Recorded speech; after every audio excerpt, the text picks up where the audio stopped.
And action.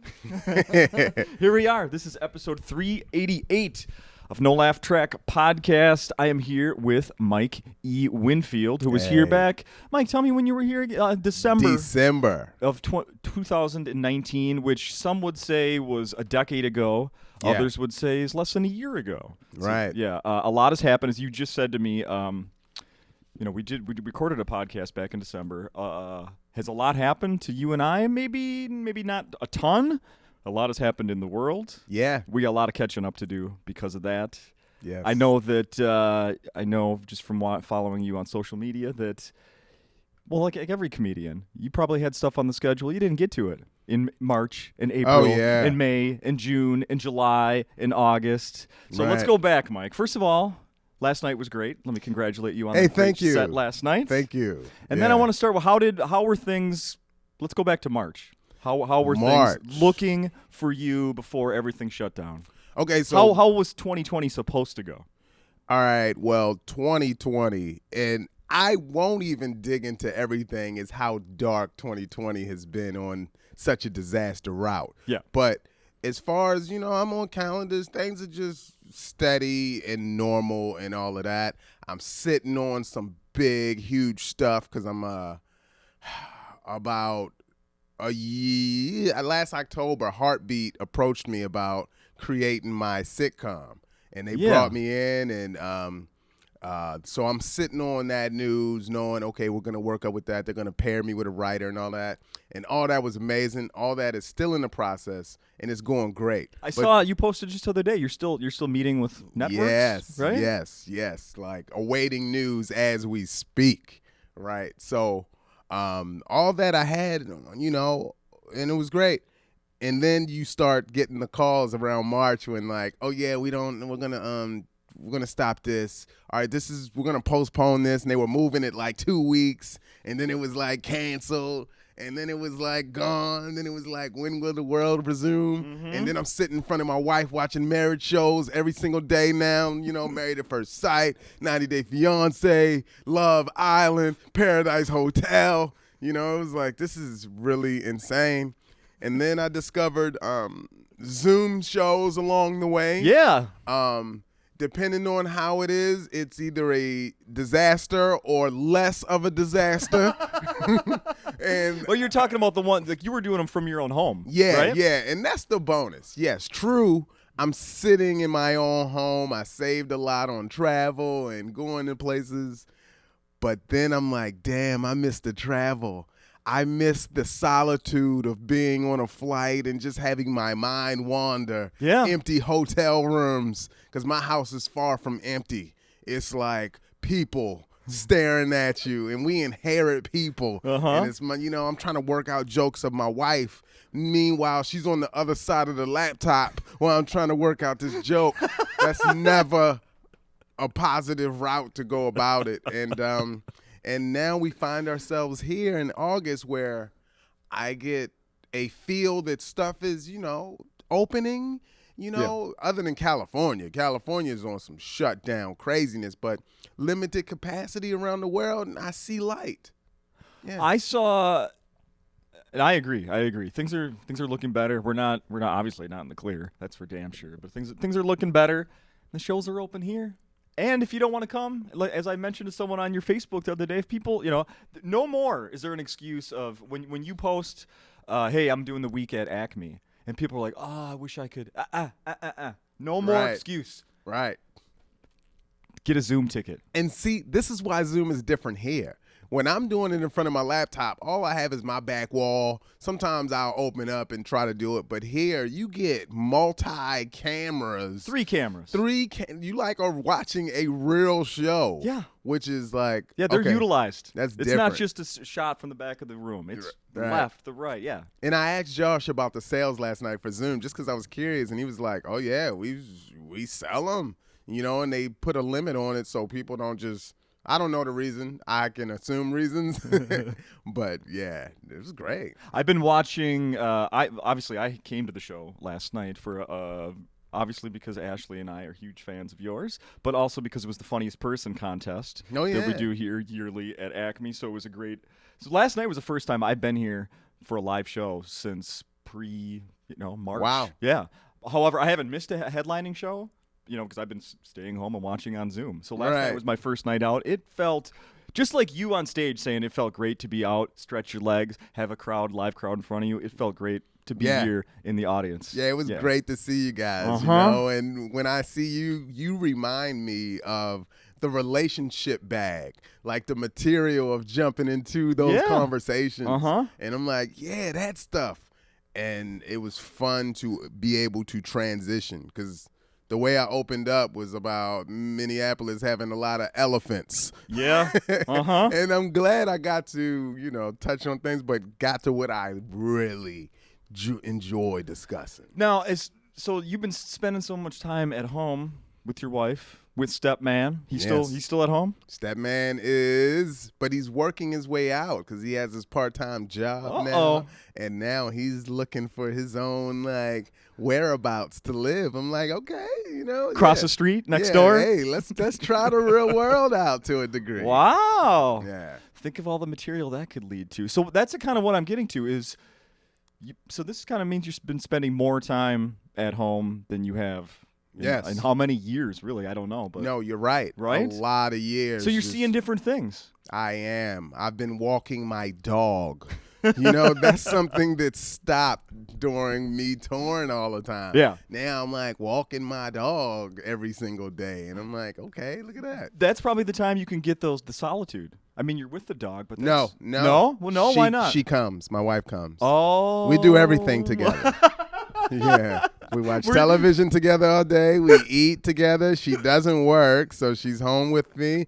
And Please tell me home. we're on the camera that's directly on Mike's face right now. 24 hours a day. And guess what? I still don't spend enough time with her because guess who has to be on his phone? Oh, my God. Now, since you said that, how do you respond to that? If you're ever accused of maybe spending a little too much time on your phone. Okay, look, I shouldn't say this out loud because this is going to go somewhere. And what I've been able to do is withdraw feeling. I have sucked emotion out of interactions because I know that this is not, I'm to blame for a lot of stuff, but if I let every interaction affect me, I'm going to lose my mind. So sometimes I invest in it like I'm here. I know how the person should be that's going through this, but I'm not going to just let it destroy me. So I listen, because a lot of times this phone thing, being on the phone all the time thing, is interesting because if we go a day back, and I take notes now, I write mental notes, she'll be on her phone all day. But, I can't bring that up. Because then that'll spiral into a whole bunch of other stuff.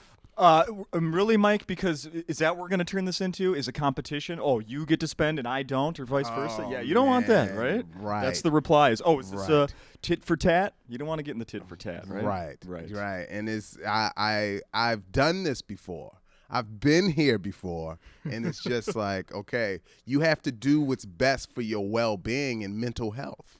Right. And that I no longer have time to myself. It can get difficult. Yeah. Yeah. I completely agree. I've spent more time at home in the last 6 months as well, and those times happen. And I've made the mistake of because I've had the accusations of spending too much time on my phone. Just saying it's for work certainly doesn't work. No. But if I'll say well, no, this is a really like I had to collect some unemployment at some point this summer, and I'm like, I'm doing the paperwork. It doesn't matter. No. She doesn't want to hear that shit. No. It doesn't matter how important to me it is. I even said, you're on your phone right now. She's like, I'm on my phone because you're on your phone. Wow. Yeah. So there's no way to win. So my point is, why even attempt to compete? Yeah. Just, you know what? Just go with it, de-escalate, and then find your spots and find your time and hopefully, there'll be happier times ahead. De-escalate, and evacuate. So last night, we went to the show. We need to talk about I mentioned the contest. We need to talk about who won. We're going to get to that in just a moment. But I want to throw this at you here. So we get home from the show last night, and my wife's on her phone. Well, we both are. We're catching up on things throughout the night when we were here, not on our phones, watching a comedy show. So I look over. We're on the couch next to each other. I look over, and she's watching these couples, these videos of these couples on, I don't know, it was on Facebook or what. It doesn't matter. And I was like, what are you watching? And it's this couple that are like, they have, I don't know, tens of thousands of followers, and they're goofing on each other. They're just this happy, fun couple that do videos on social media. And I was like, what is this? And this is her quote. I follow these marriages on social media because it's how I want my marriage to be. Wow.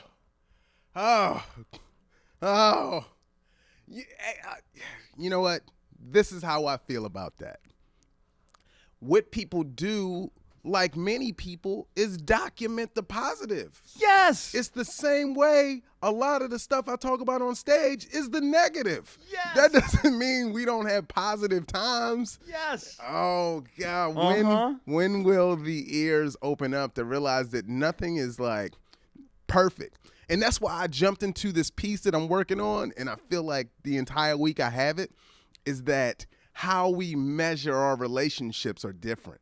And I feel like women... last night, yes. Yeah. I feel like ladies, they go into it, many, in a form of, like, using happiness, which is tied to emotion. And, man, if every day you're like, am I happy with this? No, you're not going to be, because it's not normal to be happy about a relationship every single second. Yeah. It's just, it's just not. I want you guys to be more like that mixed race couple I follow on Instagram. What? Oh, man. Right. I'm going to bring up when I get home today. I'll be like, how about that couple that had that TV show on HGTV where they like flipped houses and they were the happiest couple? Yeah. Now they're doing the show separately, aren't they? Right. Yeah. Right. Uh-huh. Oh, they had the perfect relationship, like making millions, Yeah. doing a TV show, creating shit. Mm-hmm. That's how I feel about Will and Jada. Everyone was like, I want to be like Will and Jada. Do you really? Uh-huh. Yeah. Do we? It's a little grimy in the household. If that's the lifestyle you want to live, hey. So, yeah, man, stop all this comparing, because it's all fake. All of this is fake. It's not real. Yeah. Understand it. They're not posting the bad times. No. No. Of course not. So before we started recording, you asked me to clarify what a Minnesota goodbye is. Yes. Yeah. Yes, because someone said I did that on this show I did this morning. So you were guilty of it, or you witnessed one? I was a part of it. Oh. But I didn't know what it meant. And you didn't know what it meant. So, yeah, so what it means and I looked back at the video, and I still didn't know, and now tell me. Yeah.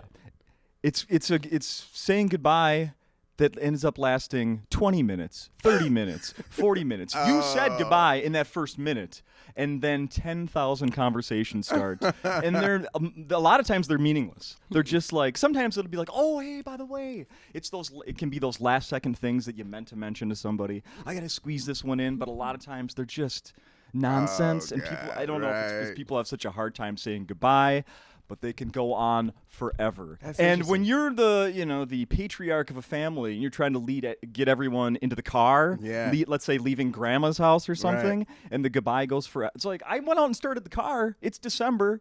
I went and started the car 20 minutes ago to warm it up. Well, now it's been an hour and the car freaking turned off. Yeah. And now it's cold again. Yeah. I've really had that happen during a Minnesota goodbye. Oh, man. Yeah. I believe it. Yes. So you didn't grow up with something similar? No, man. My dad in particular, you should see how he gets off the phone. He's like, all right, well, that's it. Bye. That's how my dad when gets he's off. done, it's done? Yeah, when it's done, it's done. Yeah, and that's how we leave places when I was with my dad. So, yeah. My mom, man, oh, man, those are like those soft memories for the past. Heartbreak. Well, but, yeah, that's what that was. We would be on the phone another hour after we said bye. It's like, all right, man. I started planning for it because I used to get to this point where I'm like, we're just not going to get off the phone. And then I'm like, okay, just dedicate an extra hour of knowing this is how it's gonna be, and then it's all good. Yeah. I would be the one like bringing up meaningless conversations, like, what about this? So yeah. Yep, I like that. Before we started recording, you were like, "Wow, nothing's changed. There had not that much has happened," and I disagree because we have not. I don't believe we have ever talked about you working on a TV show that I have now watched with Gary Busey. Right. This funny. Mike E. Winfield and Gary Busey. Unbelievable. Yeah, what a pairing. It's interesting because we didn't even discuss that last time. Like, I record stuff like years ago and I always forget until it pops up, and I'm like, right. So this show is called Gary Busey Pet Judge. He is a judge who rules on court cases, and I am his trusty bailiff. Yeah. Yes, I keep the court in order. And when I talk about randomness, because this is unscripted, they didn't even tell me what to do. So I'm on set. I didn't know what to do. You know, I'm like, I've seen other bailiffs on other shows, but what do you do? If a fight breaks up, do I go choke the dog? Like, I don't know what to do, you know? And I was looking at him mostly because he was saying some just out of the box nonsense, you know? He's the best. Yeah, and he just had not a mallet. What do you call that gavel? thing? A gavel? Yeah.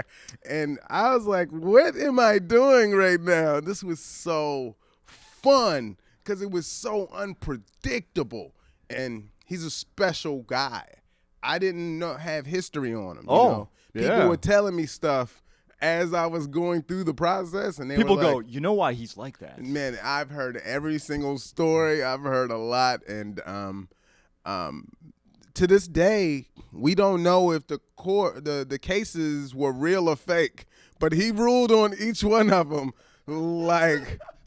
Have you read the review, like any of the reviews? No, right. That was on Netflix, right? No, that was on Amazon Prime, right? Amazon Prime. Yeah. So one of them basically said, like, I can't tell if Gary knew what was going on. Here, I have it here, I think. Yeah. Having met, although the cases are fictive. It is not immediately clear whether Gary is aware of this or not, and it doesn't matter. No, it didn't. It just didn't. It was like, what? And he was ruling, and he was rhyming, and he was just acronyming everything. Yeah, the acronyms are unbelievable. And I was like, how did I land here? How did I end up a bailiff on a pet court case show? How was it pitched to you? Like, hey, they're looking for somebody for this. I like, what was the description given to you? I guess that's what I want to know. I believe that there was just some email because I didn't audition.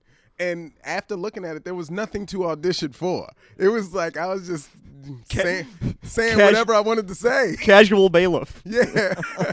It was just an email with an offer. And I was like, oh, wait, I need a job. I want to get paid.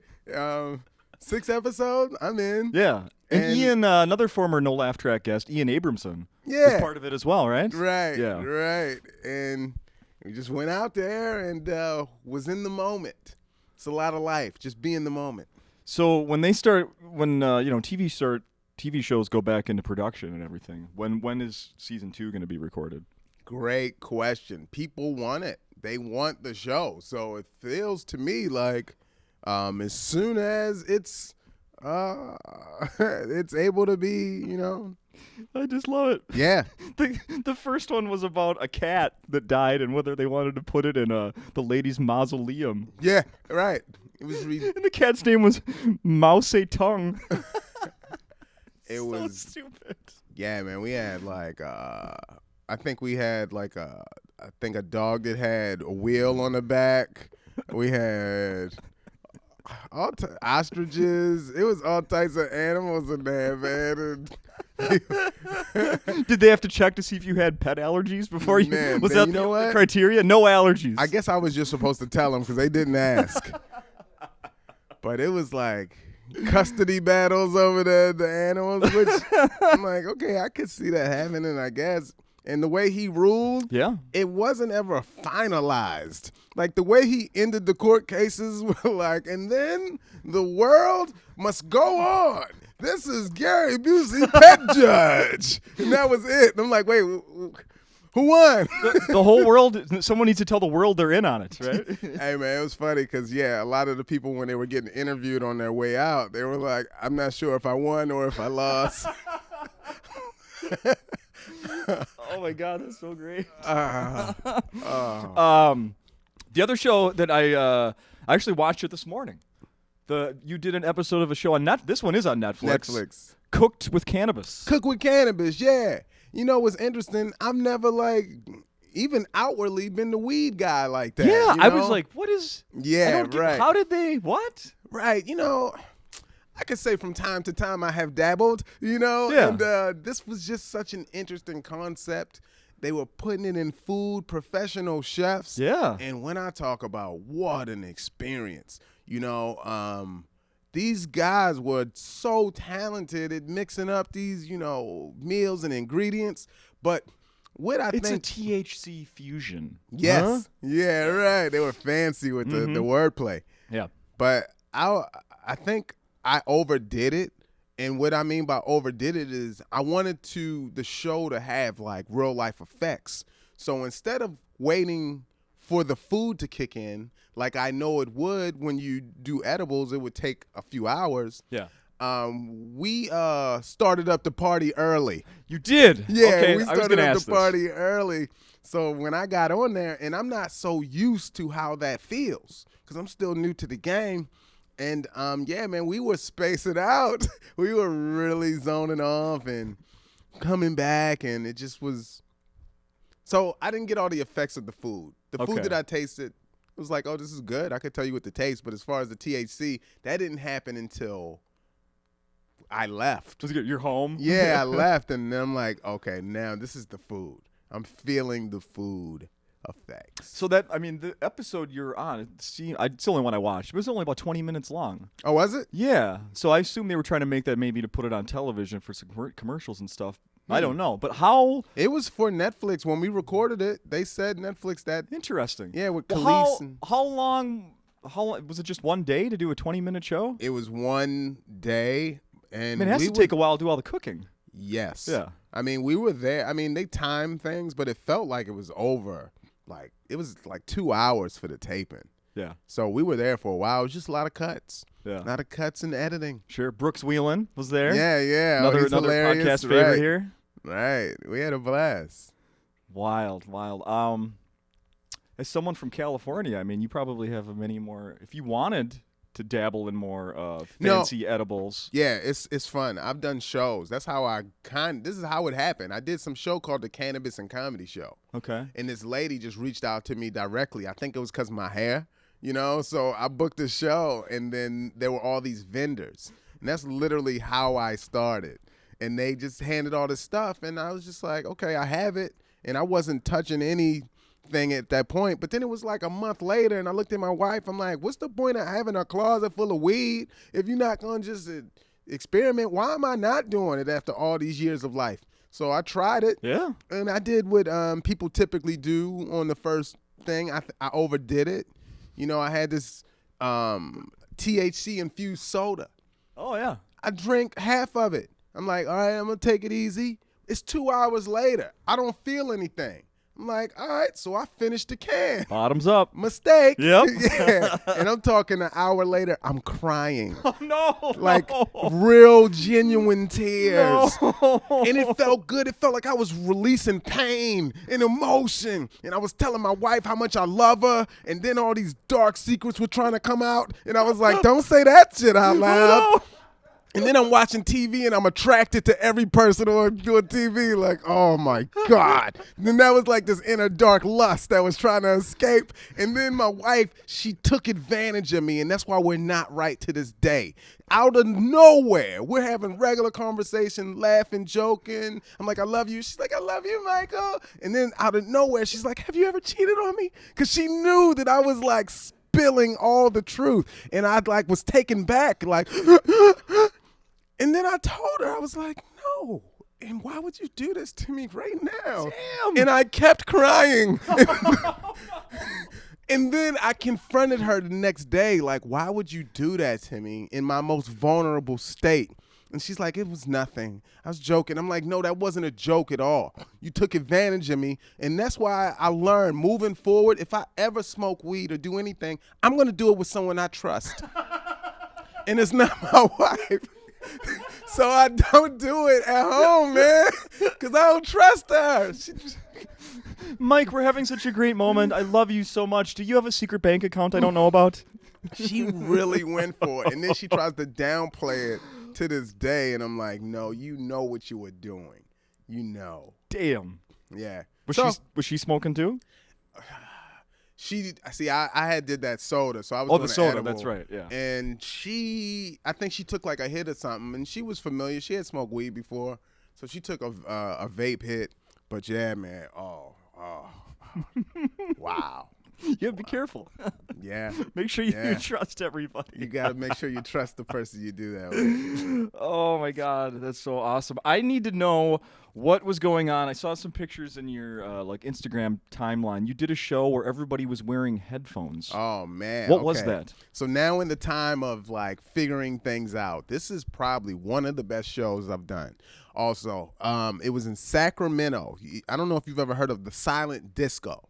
So what they do, I saw this first at colleges where they would have a room full of college students. Everyone would have headphones on, and they would have different music inside of the headphones, and you just, dancing to different stuff. Well, they put that and translated it into a comedy show. So we're maxed out at like 80 capacity.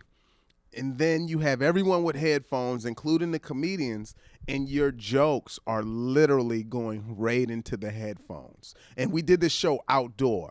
So now you have eliminated heckling because you can't hear anyone, Yeah. The driving and the outside noise is gone. Everyone has these soundproof headphones, which is phenomenal. It's so intimate because you're in each person's direct ear. Like I was literally like, who has on red panties? Like you were right in their ear, and it was so every word counted. Yeah. Because you're so dialed in, and as far as your point coming across in a comedy show, nothing is missed. Like you get it at live shows, chain reaction laughter, people are laughing and missing stuff. Yeah. And missing stuff. And then they see it again and they're like, oh, that part. No, every single thing just dialed in. This was at a club called Laughs Unlimited in Sacramento. That's actually the first club I ever performed at. Nice. Yeah. So can people in the audience hear the laughter coming through like your mic or anything? No. So they're only hearing you. They're only hearing me, and if you're outside of this and you're just watching, you're just hearing a crowd of people laugh in unison, and you're like, what is going on there? Wild. And why do they look like aliens? Because they all had, it was like space, and then they all had this green bright light headphones. It was something that I could see potentially catching on. Yeah. I'd like to try that and see what that's like. It was fun. Did you consider doing like some of that what is it? ASMR with that sound shit that people like grab some potato chips and like really slowly crunch them, or or you lick your lips, or you do some sort of sound that people just like love. One of the things that the manager of the club said is, "Hey Mike, don't yell. You don't have to." Oh, yeah. And I was like, ooh, that's half of my act. I love to yell. And so it gave me such a range. I was able to like really, talk low and then, pull the mic away. Yeah. It was fun. That's very cool. I'm going to give a warning to people that are watching the Zoom shows. Here's a warning. I did something the other night, and I still can't believe I did it. It was a very honest mistake. I connected to a Zoom comedy show. There's this company, KO Comedy, I think they are. Yes. And I clicked. I'm on their mailing list now, and I clicked a link to watch the show they were doing just this Monday night. Jackie Cation Yeah. No Laugh Track and Acme regular. I love KO Comedy. Yeah, okay. Yeah. Oh, So- keep going. Yeah, so it wasn't one of their showcase ones where it's like everybody's doing 10 minutes. This was like more set up like so Jackie was a headliner and did like a headliner set. Oh, wow. So I connected. There was a feature that they introduced as a feature. I watched her set. Then Jackie came out. I watched that. It was really great. But when I first connected with the feature, I was watching for I don't know a few minutes. Ashley, my wife, was sitting on the couch over here, and she was watching something else on her phone. As we talked about, that tends to happen. And she said I was listening to what I was watching and kind of like hearing what she was watching, and out of nowhere I go, "Oh, is that what you think?" Answering her phone. Is that what you think? All of a sudden, I see a message on my phone. It says, "You have now been muted." With this message pops up in bold letters. "Please do not talk to the performers!" Exclamation point. I'm like, no. So you were in the Zoom room with your mic on and had no idea. and didn't know. And had no idea. Wow. Yeah. Wow. Yeah. Yeah. That can't happen here, though, which is good for these shows. 'Cause Correct. It's set up so great. But, yeah, for those Zoom shows. If you're yes. watching a Zoom show that's being presented from Acme, you are not connected with your you don't have any audio. Right. Yeah. But, yeah, you're right. For regular, like, other Zoom shows, yeah, I've been heckled by kids running in the background. Right? Yeah, so it's things to be aware of. But we appreciate when people have their mics on because we can hear laughter. Yeah. That's everything. I think what they should have done is asked me if I guess maybe the default shouldn't be having the mic open. Yeah, they should have that's started strange. closed and then asked me if I wanted to Yeah. participate in laughing. And I don't know Right. if I would have, but just to be surprised like that, Yeah, I you felt were terrible. just on, I know. right. And then I looked. I was like, "Who's scolding me here?" And I looked up to see who it was. I've heard conversations. Yeah, right. Like, oh, let's mute them. They don't want us to hear this. Yeah. So let that be a warning. Check that little mute and make sure you're not contributing audio when you're not supposed to be. Right. So is there anything else we should be like? What is there anything else coming up that you have? Obviously, like I've mentioned, you should go watch these shows on Netflix and Amazon Prime. Most importantly, come to your shows here at Acme. Yeah. While you're here, you can either come in person, where everyone's socially distanced and very safe, or you can watch on Zoom. Yeah. You know, the thing about last night, which was so great for me, was pace. I'm typically not that slow, and I enjoyed that rhythm of literally living in this moment and just taking the time. Yeah. Like I told Josh last night, I'm like, man, if I make it to 45, I'll be lucky. I timed out at 60. I was going to say, you did more than 45. Yeah. And it was because there was just no rush. There was like, let's just enjoy this while we're here and laugh. And the audience was so great. Yeah. That's It was awesome. like the best crowd, man. And it just was a reminder that the first night can start off great and the rest of the week can suck. Let's make sure that doesn't happen, folks. Oh my God, I can't believe I can't finish this without congratulating Lisa Evanson, who's now the funniest person in the Twin Cities. Oh, yeah. Yeah. Right. Congratulations. Yeah, so Right. there were 5 finalists last night, I believe, 5 or 6, 5. Brandon, sure, 5. Yeah, 5. Yeah. Everybody was good. The first guy went over his time. I heard. I didn't see him. I was in and out the room, so I didn't Yeah. really see. He was good too. Yes. But he went over his time, and I think that counts against you if I'm right. Yeah, half off your points if you go over your time. So Wow. let that be a lesson as well. Yeah. Keep track of that light. But congratulations to Lisa. She won, got a $1,000 prize. Gets Wow. that title. Is that right? That was 1,000? Good for 1,000. her. Yeah, how much you make last night? Man, right? I don't think it was 1,000. It was cool because she came out afterwards and she kind of lagged behind. And she was one of the last people to leave. And she said that about 7 years ago, she came to the show when she was a sophomore in college when I was headlining. And she said that she was sitting with her then boyfriend. And somehow him and I got into a conversation about him having a virgin sex on the beach. And she said, I just went on in him for like 5 to 10 minutes of straight. And I can instantly see where I might have went Yeah. for virgin sex on the beach. And I could just see it. So it's funny how like you just don't even know who you connected with. Right. It's interesting like Yeah, that. isn't that cool? It is. You know what? Let's wrap this up with her tweet about last night, because I really like this when I saw this today. This is from Lisa Evanson. You can follow her. She's at 7ISA. That looks like what it is. If you go to Acme's Twitter, you'll find her. She tweeted, "I'd like to thank my parents, God and Imodium, for their support and ability to stop nervous bowels so I could win the Acme's Funniest Person contest tonight. From the bottom of my heart and bum, thank you." Yeah.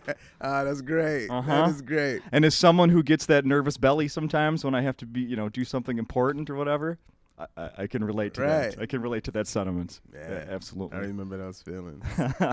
Well, thank you again, Mike. Let's do this again. You're on that yearly schedule here at Acme, so let's do this again. Yeah, absolutely. Let's do this again in 2021, and hopefully we'll be in a different spot. Yeah. Yeah. Right. We Right. will. Yeah, I think so. Yeah. Thanks, Mike. All right.